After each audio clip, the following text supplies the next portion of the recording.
Na světě není moc karavanů, který můžeš v klidu zapřáhnout za offroad a táhnout je cestou necestou. Když nějaký najdeš, většinou se vyrábí v Americe nebo v Austrálii a dovoz do Evropy nedává úplně smysl. Tenhle bydlík ale pochází z Polska a jmenuje se Iron Jak. My jsme ho dostali do testu jako jedny z prvních a máme zjistit, jestli patří za offroad nebo jestli jenom dělá machra.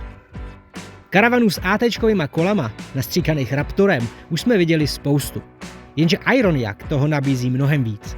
Pro velkou tuhost a odolnost je rám ze silnostěných hliníkových jeklů, a to včetně 2 masivních ramen nezávislého zavěšení. Od pružení zajišťují vzduchový vaky a o tlumení se starají australský tlumiče Ironman. Takže žádná náprava z vozejku, jako je Alko nebo Knot. Od nich tady najdeš jenom nájezdovou brzdu a přední podpěrný kolečko. Všechno ostatní je výroba na míru. Stejně prémiový materiály použil výrobce na kabinu, která je izolovaná, aby nevznikaly tepelný mosty. Všechny spoje jsou lepený, nejtovaný a navrch přeplátovaný hliníkem. Střecha bez problému unese střešní stan a je pochozí. Z bočního pohledu vidíme skvělý přechodový a nájezdový úhly, protože náprava je posunutá hodně dozadu. Kdyby to ale nestačilo, vzduchový podvozek umí i zvýšit světlou vejšku. Pro jízdu v terénu je tady prostě celá řada vychytávek, no a jak je vidět, opravdu fungují. Ale pro kempování je jich tady ještě víc.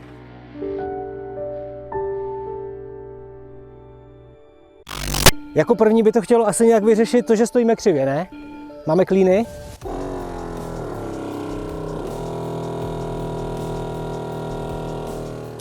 Přesně tak, ty vzduchový vaky můžeš nafukovat i rozdílně a díky tomu nikdy nebudeš spát z kopce. No a kdybys potřeboval profouknout filtr nebo očistit kalhoty, ale samozřejmě s tím můžeš i nafouknout pedalboard, horský kolo a nebo terénní pneumatiky. Slyšel jsem, že se občas podhušťujou. No a pak je tady ještě jeden budík a takováhle páčka. Když totiž objednáte Iron Jaka i s jejich střešním stanem, tak touhle páčkou ho rozkládáte a skládáte. Celá kabina je udělaná z takového krásného sendviče, kde na obou stranách je milimetrový hliník, uprostřed je pěna izolační, na boku má 30 mm a podlaha 50 mm. Doma máš na bordel sklep nebo půdu. Tady máš na to přední úložný prostor, který stejně jako ve sklepě částečně vyplňuje technologie. Na této straně například najdeme plynovou bombu, která slouží na vaření a na ohřev teplé vody. No a na téhle straně najdeš nádrž na nezávislý naftový topení a pak nějaký trubky, hadice a trochu elektriky. Je tady spousta úložního prostoru na markízy, závěsy a tak dále. Mimochodem, za příplatek můžeš mít dokonce i klimatizaci, která samozřejmě funguje jenom když jsi připíchnutý na zásuvku v kempu. Ta potom přijde sem a zabere tu horní část tohohle úložního prostoru.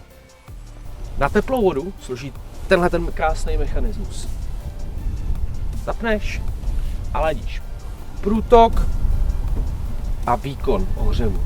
Je to trošku jako DJ, ale jo, mixážní pult to mi je blízký, takže v pohodě. Chce si to najít nějakou tu správnou optimalizaci obojího. No a aby si měl v koupelně trochu soukromí, tak k tomu je tady ta šikovná věc. Hele, sleduj. Už asi tušíte, že jo? No, ještě by to chtělo pár kolíků do země, trochu nám fouká vítr, ale já myslím, že asi chápete, jak to funguje, ne? Tahle koupelna je použitelná i jako záchod, ale pouze za předpokladu, že ti to spolucestující umožní. Jedna věc, a je to jenom krátká věta, vole. A soustřed se úplně.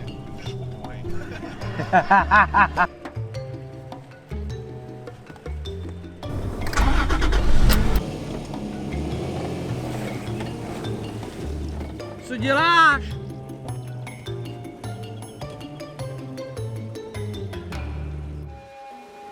Teď už ale jdeme na kuchyňku, která je v zadní části.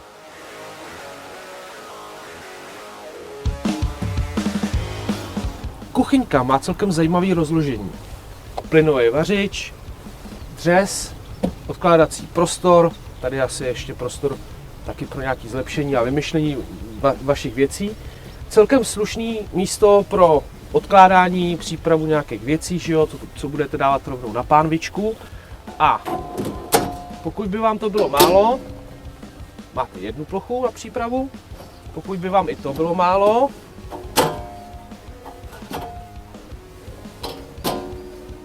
máte druhou plochu na přípravu. Co je malý mínus, tak je to, že tady nejsou ty aretace. Hele, jo, někdo přijde, typicky, že jo, tak to zajede. OK, detail. Když to víš, tak s tím počítáš. A celkem velký šuplík pro ten zbytek věcí. Já se zase dostanu k další věci, ke kterým mám mírné výhrady. A to je absorpční lednice. Ona má tu výhodu, že dokáže běžet na elektřinu i na plyn. To se může v některých případech hodit, ale ze zkušenosti vím, že nechladí tak dobře jako kompresorová. Naštěstí, když se vám nelíbí tak, jako se třeba nelíbí mně, tak to při objednání prostě řekněte a oni vám se namontujou jinou. Nebo můžete mít velký šuplík a můžete mít vyndavací box. V horní části kuchyňky je jednoduchý ovládací panel. První tlačítko zapíná ukazatel vody a aktivuje čerpadlo. Bohužel není spínaný tlakem, ale baterií s mikrospínačem, která je jako obvykle trochu chatrná. Nádrž na vodu je krytá silným hliníkovým plátem. Můžeš objednat velkou 100-litrovou s odpadem do trávy, nebo můžeš mít 60 litrů na čistou a 40 litrů na šedou vodu. Další tlačítka na panelu ovládají osvětlení kuchyně a elektrický příhřev, který v teplotách kolem nuly zabrání zamrznutí vody v nádrži. Poslední tlačítko je rezerva pro tvoje použití. Sem si připoj, co chceš. Místo pojistek najdeš jistící automaty, což chválíme. Tady se nešetřilo. No a pak jsme ještě mluvili o tom, že podvozek a celá kabina je z těch nejlepších materiálů, a to je pravda, zatím si stojím. Kde ale vidím malinký prostor ke zlepšení, je ten nábytek samotný. Ten je většinou vyvedený z nějakého neobondu a na něm je buď to nějaká tapeta, anebo, jako tady v tomto případě, je potažený korkem.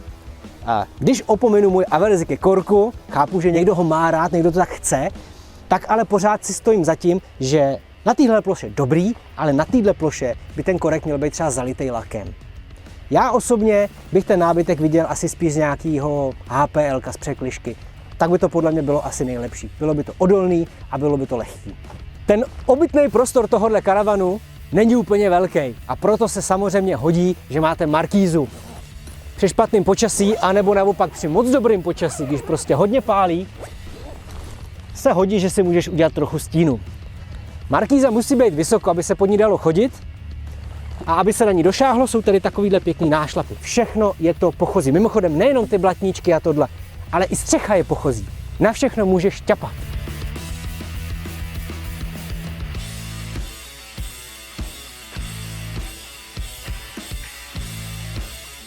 No a takhle si tady můžeš vegetit.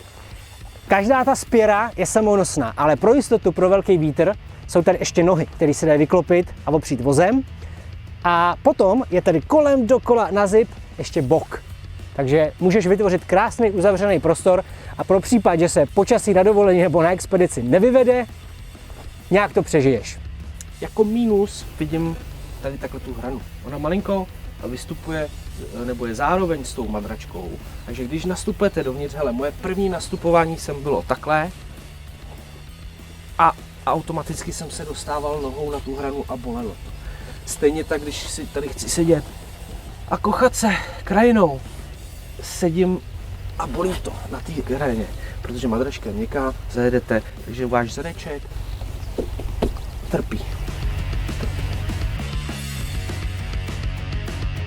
Máme tady dva druhy oken. Tohle jsou úplně klasický karavanový okna od Dometiku, jsou z polykarbonátu, vyklápěcí, mají roletku a moskytiéru. Na tom není vůbec co vysvětlovat, to znáte. Druhý typ oken, který tady najdete, je na obou dvířkách. Je to bytelný, odolný proti poškrábání a hlavně je to izolační dvojsklo. No a zastínění oken je vyřešený taky, včetně moskytiéry. Vnitřní prostor, celkem fajn. Madrace více jak 2 metry dlouhá a skoro 170 takhle v té nejširší části. Bohatě tak nabízí spaní pro 2+1. Za mě, když se postavíte a budete tady takhle potřebovat se převlíknout, cokoliv, taková ta klasická věc, že? Ale podívej, prostoru nad mojí hlavou ještě tak 15-20 čísel, což znamená, že na to, jak je to malý, poskytuje nám to celkem dost prostoru. Proto se tady v klidu převlíknout, udělat si, co potřebuješ, hele. Čtecí lampičky jsou hned po ruce a mají i USB nabíječky. Světel je tady ale mnohem víc. V téhle části máme takový jednoduchý ovládací panel, kde zapínáme na levou stranu vnitřní a venkovní osvětlení, na pravou stranu vnitřní a venkovní osvětlení. A tady je malinký větráček, abych mohl udělat takovou, řeknu, nucenou cirkulaci v té kabině, což je taky super. Moc chválím. A poslední vypínač je zase rezerva, nevyužitej. Tady je ovladač na Webasto, na nezávislý naftový topení, úplně stejný, jako máme v Transitu. A tohle je jenom úplně takový jednoduchý ukazatel toho, jak je na tom naše baterie. Ukazuje buď to procenta, anebo ukazuje napětí té baterky. Technologie, jak už jsme zmiňovali, bohužel je i tady vevnitř, v této spodní krabici. Mně by se asi líbilo, kdyby se podařilo jí všechno narvat tam dopředu nad tu voj. Každopádně, co tady máme? Je tady baterie 100 Ah nebo 110, bohužel jenom gelovka, litium by bylo samozřejmě lepší, za příplatek je možný.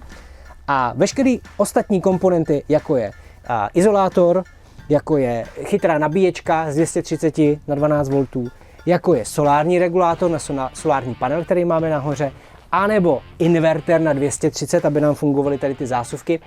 Všechno je tady od Victronu. To chválím. No a Webasto je prostě tady, no. Je to věc, která hučí. Myslím si, že by bylo lepší, kdyby byla vepředu nad tou vojí. V druhém patře je potom ložnice pro další 2 cestovatele.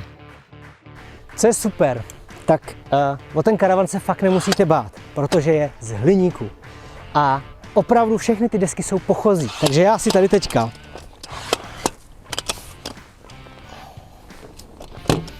takhle opřu žebřík. A prostě vylezu nahoru. Tady odjistím ty 2 západky.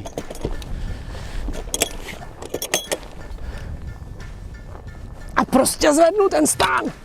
A když mi to nejde, si tady prostě stoupnu a zvednu to takhle. Vchod může být buď to tady ze zadu, anebo, protože pak bych se nedostal do kuchyňky, že jo? Je vchod tady z boku, vedle koupelny. Kámo. Jako stan od Alukebu je největší pecka. Ten stan stojí přes 100 000. Je celý z hliníku, má super plachtičku. Široký je teda jenom 1,20 m, na dílku má možná taky kousíček víc než 2 metry, ale vnitřní prostor je v něm fenomenální. A hlavně na této straně máš super izolaci a krásný organizér. Takže jo, opravdu se tady vyspí až 5 lidí, a to i v zimě, protože stan může být taky vytápěný Webastem, stejně jako ložnice pod ním. Ironiak je zajímavý karavan pro aktivní lidi a nám se moc líbí. Přesvědčil nás nejenom při kempování, ale i při našem jízdním testu. Pokud tě zajímá víc, podívej se na náš test 70kový Toyota Land Cruiser, kterou jsme Ironiaka protáhli přes několik překážek.